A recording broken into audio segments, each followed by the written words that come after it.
Habashistonda bir katta shoh bo'lgan ekan. Bu Abrahadan oldingi shoh.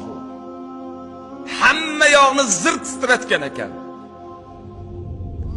Madinaga kelib qolganda Hijoz derkan, o'sha zamonlarda Hijozga kirib kelganda Hijozda bir Yahudiy olim yashar ekan. O Yahudiy olim Tavrotni jiddiy bilgan, puxta bilgan, Injilni puxta bilgan, yod olgan, o'ta taqvodor odam ekan. Shu odam qarshisidan chiqib, haligi podshohning navkarlarga aytib, huzuriga kirib aytgan ekan. Sen bu joyga kirmagin. Sen bu Hijozga kirmagin. Chunki bu joyga kelib oxir zamon payg'ambari yotadilar. Seni kelganingni, bu joyni vayron qilganingni eshitsalar, ko'ngillari sendan qoladi. Rostami? Dedi shoh.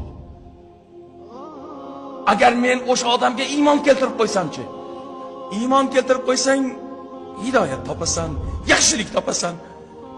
Haligi shoh aytgan ekan. Omonlik xat yozinglar bu shaharga.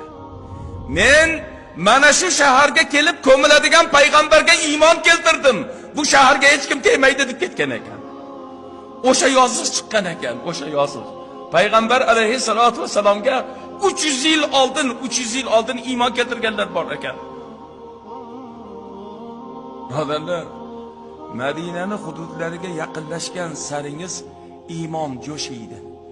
Fayz aynan o'sha joydan tarqaydi. Sababi bitta. U joyda rahmatan lil olamin yotadilar.